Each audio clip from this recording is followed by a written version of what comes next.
Hey guys, welcome to today's video where we're going to be discussing Jared Allen's case for the Hall of Fame. I've been really excited to do this video for a while now, and this will go in with the rest of my Hall of Fame videos. If you're new around here, please like and subscribe. It really helps my channel grow, and I hope you enjoyed the video.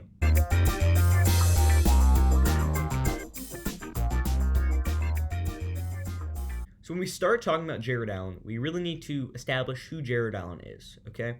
So when we talk about Jared Allen, he played for 4 teams over 12 seasons. He started on the Chiefs. He was drafted there in 2004 in the 4th round. And then he was traded to Minnesota in 2007 for a 2008 first-round pick. He was then a Viking from 2008 to 2013 before signing with Chicago in 2014, and then he got traded to Carolina to round out the end of his career. Let's give some quick career accolades, too. He's a 5-time Pro Bowler from 2007 to 2009, and also in 2011, 2012, and he was a 4-time first-team All-Pro member. This guy was elite. He was dominant. I mean, he has 171 career tackles for loss, which is 3rd all-time. I mean, that's more than J.J. Watt. That's more than guys like Von Miller, DeMarcus Ware, and even Dwight Freeney. And it's more than Hall of Famers like Jason Taylor, Brian Urlacher, Michael Strahan, Ray Lewis, and Warren Sapp. Jared Allen is up there among the league's best. That's just what it is.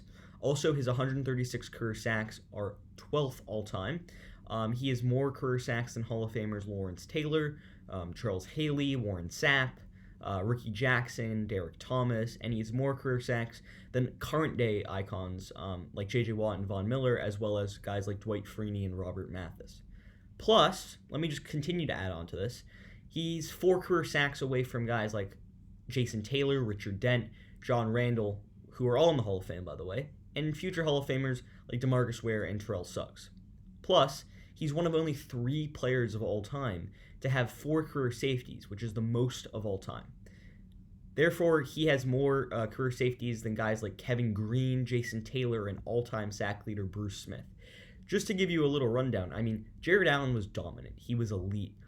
Best known for his days in Minnesota, where from 2008 to 2012, he made the Pro Bowl 4 times and made first-team All-Pro 3 times. I mean, in 2011, which is probably his best season ever, he got 22 sacks, which is an incredible number. I mean, almost every single season, he had double-digit sacks besides his first year in 2004, which he had 9 sacks, his 3rd year in 2006, which he had 7.5 sacks, and then his last few seasons in Chicago and Carolina. Throughout his career, I mean, the main part of 10 decades, he was one of the better sack leaders in the NFL. He was one of the best guys to get to the quarterback, and he wreaked havoc there, either if it was in Kansas City, if it was in Minnesota. He didn't do as much damage later in his career with Chicago and Carolina, just because, not that he passed it at that point, but really his success came in the early parts of his career. I mean, Jared Allen had an elite first step. He made offensive linemen look silly. He once racked up 5 sacks in a game against the Packers where he absolutely annihilated Aaron Rodgers. He's just a great football player, and a few months ago, I believe, a reporter asked him what his thoughts are on making the Hall of Fame, and he said, "It's not up for me to decide, but I'm 100% satisfied with my career." So there's his mindset on the whole situation, but the truth is, I really doubt he makes the first ballot Hall of Fame list. I mean, for a defensive lineman to do that, it's very difficult. There's only, I believe, 5 defensive linemen who have been first ballot Hall of Famers. Reggie White, obviously, Bruce Smith, Jason Taylor are the big ones. Also, Deacon Jones and Gino Marchetti.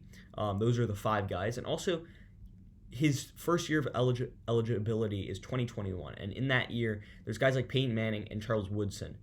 Plus the 2020 Hall of Fame finalists that didn't get the call last year. And those are guys like Tony Baselli, John Lynch, Reggie Wayne, Zach Thomas. So there's a lot of talent next year that would make Jared Allen very unlikely to be a first ballot Hall of Famer. But nonetheless, he has the career accolades to do it. He was fantastic during his prime, and he had success over a long period of time. I mean, this guy had more than 10 sacks for 7 seasons in a row, I think.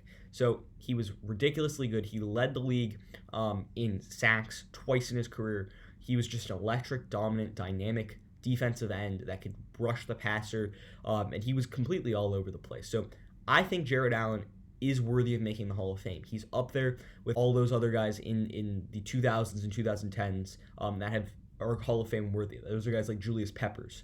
And I guess later on, guys like J.J. Watt, although J.J. Watt's success really came a little bit after Jared Allen. So with that said, I think Jared Allen is no doubt going to make the Hall of Fame. As I said, I don't think he'll make first ballot Hall of Famer, but I think he will make the Hall of Fame nonetheless. Now that you've reached the end of my video, I want to thank you for watching. Please like and subscribe as it helps my channel out, and check out my other videos on my channel. Also, you can follow my Instagram, the link is in the description down below, and I hope you enjoyed the video. Until next time, see ya.